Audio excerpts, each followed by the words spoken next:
ખાર બિંદુમાં અવનયન અને ઉત્કલન બિંદુમાં ઉન્નયન જોયા પછી આપણે રાસાયણિક પોટેન્શિયલ વિશે અને આંશિક મોલર મુક્ત શક્તિ વિશે વાત કરવાની છે.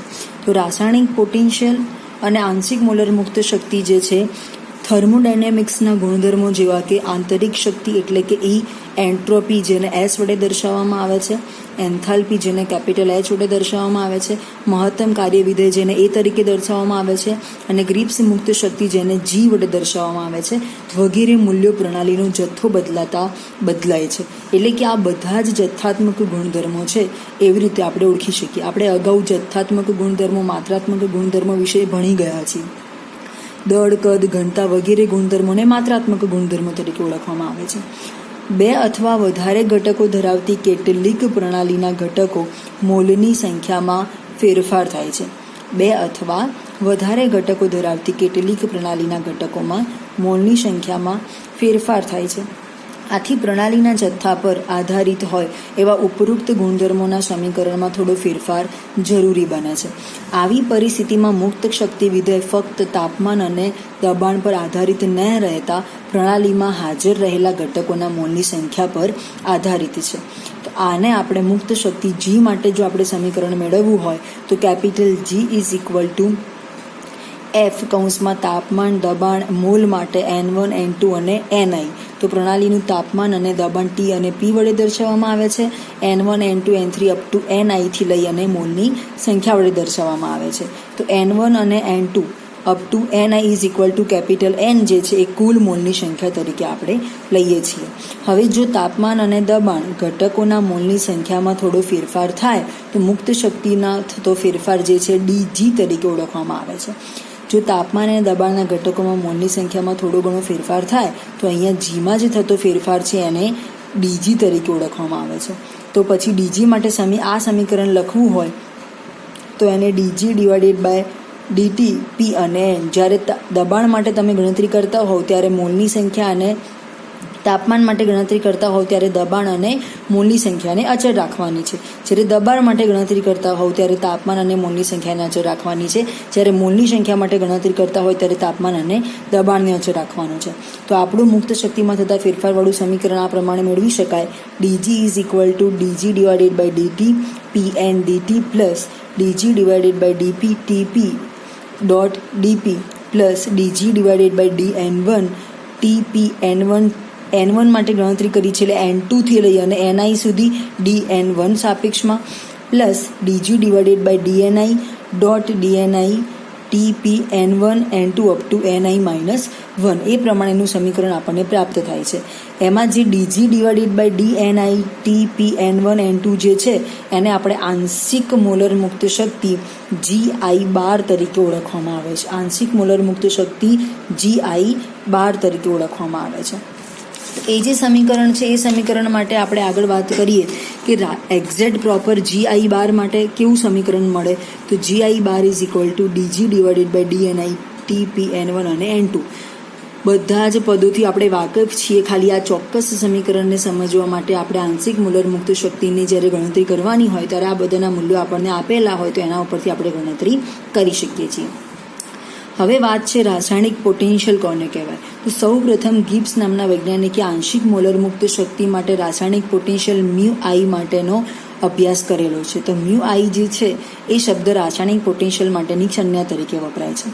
તો રાસાયણિક પોટેન્શિયલની વ્યાખ્યા કરવી હોય તો કોઈ મોટો જથ્થો ધરાવતી પ્રણાલીમાં તેના સંગઠનમાં કોઈ નોંધપાત્ર ફેરફાર ન થાય તે રીતે તે પદાર્થના એક મૂળ જથ્થાને ઉમેરવાથી પ્રણાલીની મુક્ત શક્તિમાં થતા ફેરફારના પદાર્થનો જે તે પદાર્થ માટે રાસાયણિક પોટેન્શિયલ તરીકે એને ઓળખવામાં આવે છે.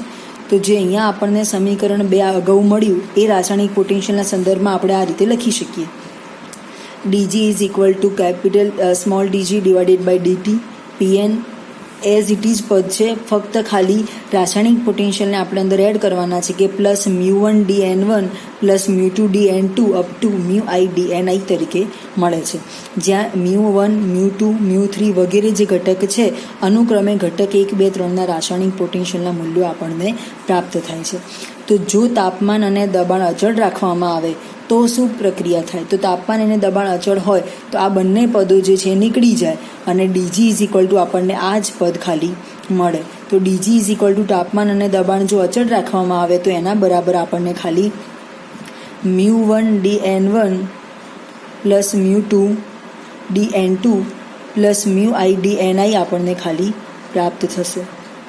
અને સમીકરણ 5 જે છે એનું સંકલન આપણે કરીએ તો સંકલનની નિશાની નીકળી જઈ અને GTP is equal two N1 μ1 બધામાંથી ડી નીકળી જશે અને જી તાપમાન અને દબાણ અચળના સંદર્ભમાં N1 μ1 plus N2 μ2 up to Ni μi જે સમીકરણ આપણને રાસાયણિક પોટેન્શિયલ માટે તાપમાન અને દબાણ અચળ હોય એ દરમિયાન માટે આંશિક મોલર મુક્ત શક્તિ અને રાસાયણિક પોટેન્શિયલ બંનેનું કોમન સમીકરણ મળે છે.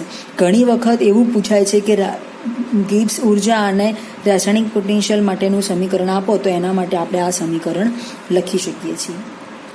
એ સિવાય એક અગત્યનું સમીકરણ છે ગિબ્સ ડ્યુહેમ સમીકરણ. તો ગિબ્સ ડ્યુહેમ સમીકરણ માટે આપણે જે સમીકરણ તારવ્યું એ સમીકરણ અહીંયા એપ્લાય કરવાનું છે. તો સૌથી પહેલું જે સમીકરણ આપણને મળ્યું એ લઈ લીધું આપણે. એમાં સમીકરણ એકનું હવે આપણે વિકલન કરવાનું છે. તો સમીકરણ એકનું જ્યારે વિકલન કરીએ ત્યારે જે સંકલન માટે જે ડીની નિશાની કાઢી દીધી હતી હવે મૂકવાની છે. તો ડીજીનું તાપમાન અને દબાણના સંદર્ભમાં ડીજી ટી અને P μ1 dN1 plus N1 d μ1 plus μ2 dN2 plus N2 d μ2 up to μi dNi અને Ni d μi. આ જે બંને છે એને Niના સંદર્ભમાં વિકલન કરવાનું અને μiના સંદર્ભમાં કરવાનું, એટલે બંને પદ આપણને આ રીતે પ્રાપ્ત થશે. તો અહીંયા તમે ત્રણેય પદમાં જોયું કે N1 μ1 માટે એક વખત N1 ને આગળ લખવાના અને બીજી વખત μ1 ને આગળ લખવાના. એ રીતે N2 ને એક વખત આગળ લખવાના, બીજી વખત μ2 ને આગળ લખવાના. તો એ પ્રમાણે ત્રણેય પદને અચળ રાખી અને એ પ્રમાણે વિકલન કરી શકાય છે. તો ડીજી તાપમાન અને દબાણને અચળ રાખી μ1 dN1 પ્લસ μ2 dN2 એ પ્રમાણે બધા પદોને સરખામણી કરતા સમીકરણ 3 આપણને આ રીતે પ્રાપ્ત થાય છે. કૌંસમાં બધા μ1 વાળા પદો 3 લઈ લીધા આપણે કે જેમાં μ1 આગળ છે. બીજા કૌંસમાં આપણે બધા N1 વાળા પદ લઈ લીધા કે જેમાં બધા N1 આગળ છે. તાપમાન અને દબાણ અચળ રાખવામાં આવે તો આ પ્રમાણે સમીકરણ આપણને પ્રાપ્ત કરી શકાય. જે N1 વાળા જે જથ્થા છે એ બધા નીકળી જશે અને ઉપરને ખાલી μ1 વાળા પદો બધા હાજર રહેશે. તાપમાન અને દબાણ અચળ રાખવામાં આવે તો આ પ્રમાણે સમીકરણ 4 મળે. સમીકરણ 3 અને 4ને આપણે સરખાવીએ તો μ1 વાળા બધા પદો નીકળી જશે અને ખાલી N1 d μ1 plus N2 d μ2 up to Ni d μi સમીકરણ બાકી રહેશે ઇઝ ઇક્વલ ટુ 0. અને આ જે બધાનો સરવાળો લેતા sigma Ni d μi is equal to 0 મળે છે. એ સમીકરણ 6 છે. તો સમીકરણ 5 અને 6 ને ગિબ્સ ડ્યુહેમ સમીકરણ તરીકે ઓળખવામાં આવે છે. તો કોઈ દ્વિઘટકીય પ્રણાલી માટે આપણે ઉપરના સમીકરણમાં નીચે મુજબ આપણે ચર્ચા કરવી હોય તો સમીકરણ 5 અને 6માં ગિબ્સ ડ્યુહેમ સમીકરણને આપણે જે ઓળખીએ છીએ એમાં દ્વિઘટકીય પ્રણાલી માટે આપણે વાત કરવી હોય તો બે ઘટક, એકમાં N1 અને N2 એવા બે ઘટક લેવાના છે જેમાં આપણે Ni પ્રકારના ઘટકની વાત કરવાના નથી. તો N1 d μ1 plus N2 d μ2 is equal to 0 મળે છે અને N1 d μ1 is equal to minus N2 d μ2 અને d μ1 ને આપણે સૂત્ર કરતા બનાવીએ તો minus N2 divided by N1 d μ2 સમીકરણ 7 મળે છે. તો એના ઉપરથી આપણે એવું કહી શકીએ કે કોઈ એક ઘટકના રાસાયણિક પોટેન્શિયલમાં થતો ફેરફાર બીજા ઘટકની કિંમત ઉપર અસર કરે છે. એટલે d μ1 ઘન હોય તો d μ2 હંમેશા ઋણ બને છે એવું આપણે આની ઉપરથી સાબિત કરી શકીએ છીએ. એ સિવાય ગિબ્સ ડ્યુહેમ સમીકરણ રાસાયણિક પોટેન્શિયલના સંદર્ભમાં તાપમાન અને દબાણમાં શું ફેરફાર થાય છે એ આપણે જોવાનું છે. તો હવે જો d G divided by d T Pn is equal to minus S મળે તો અચળ દબાણ અને અચળ તાપમાને આપણને આ પ્રમાણનું સમીકરણ પ્રાપ્ત થાય છે. અચળ તાપમાન અને અચળ સંગઠને એના બરાબર આપણે V પણ લઈ શકીએ છીએ. હવે તાપમાન સાથે રાસાયણિક પોટેન્શિયલમાં થતો ફેરફાર સ્પેશિયલી તાપમાનના સંદર્ભમાં નોંધવો હોય તો રાસાયણિક પોટેન્શિયલની વ્યાખ્યા આપણને કોમન μi માટે આ પ્રમાણે મળે છે. હવે સમીકરણ 1નું તાપમાનના સંદર્ભમાં વિકલન કરવાનું હોય ત્યારે ખાલી તાપમાનનું જ પદ લેવાનું.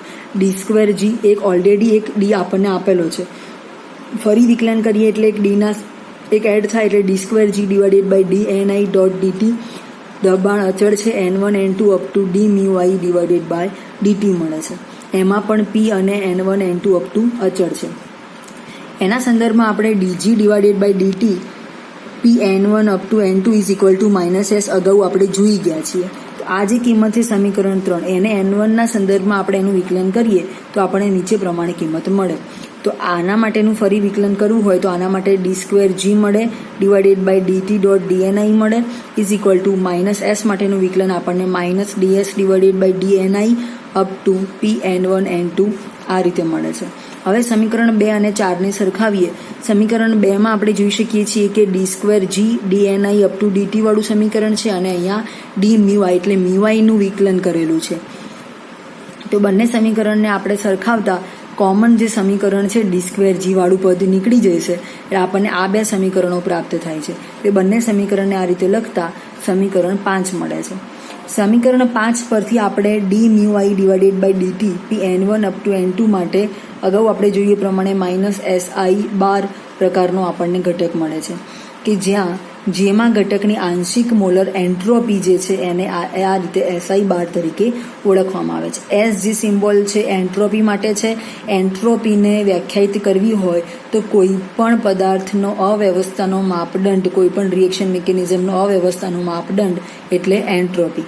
તો તાપમાનના વધારા સાથે રાસાયણિક પોટેન્શિયલ ઘટશે કારણ પદાર્થની એન્ટ્રોપી હંમેશા ધન હોય છે. એટલા માટે તાપમાનના વધારા સાથે રાસાયણિક પોટેન્શિયલમાં ઘટાડો થાય છે. તાપમાન સાથે રાસાયણિક પોટેન્શિયલમાં થતો ફેરફાર ઘન, પ્રવાહી અને વાયુ માટે અલગ અલગ મળે છે. એ બાબત આપણે પહેલાં પણ શીખી ગયા છીએ. ઘન પ્રકારનો કોઈ પદાર્થ હોય તો ઘનની અંદર બધા જ પરમાણુ એકદમ વ્યવસ્થિત ગોઠવાયેલા હોય છે. તો ઘન પદાર્થની એન્ટ્રોપીનું મૂલ્ય વાયુ પદાર્થના એન્ટ્રોપીના મૂલ્ય કરતાં સૌથી ઓછું જોવા મળે છે. તો આ જે SS છે ઉપર સોલિડ, લિક્વિડ અને ગેસ, અને S જે છે એન્ટ્રોપી માટે બતાવેલું છે. તો S² S liquid, S gas. તો સૌથી ઓછી એન્ટ્રોપીનું મૂલ્ય તાપમાન સાથે થતો ફેરફાર જુદું જુદું જોવા મળે છે. એટલે કે એન્ટ્રોપીમાં અવ્યવસ્થાનું માપદંડ વાયુ પ્રકારના સંયોજનમાં સૌથી વધારે હોય છે, કેમ કે વાયુના અંદર રહેલા ઘટકના મોલની જે સંખ્યા છે એ ગમે તેમ ખૂબ જ ઓછી જોવા મળે છે. તો વાયુ ગમે ત્યાં ફેલાઈ જાય છે, લિક્વિડ પાત્ર જેવો આકાર ધરાવે છે, અને જ્યારે ઘન અવસ્થા માટે આપણે વાત કરવી હોય તો ઘન પદાર્થ ચોક્કસ જે તે જથ્થો, કદ, આકાર બધું ચોક્કસ ધરાવે છે કે જેમાં એન્ટ્રોપીનું મૂલ્ય સૌથી ઓછું જોવા મળે છે. એટલે અવ્યવસ્થા જેટલી વધારે હોય એટલું એન્ટ્રોપીનું મૂલ્ય વધારે જોવા મળે છે. તો એ સંદર્ભે આપણે આ પ્રમાણે વાતચીત કરી શકીએ છીએ.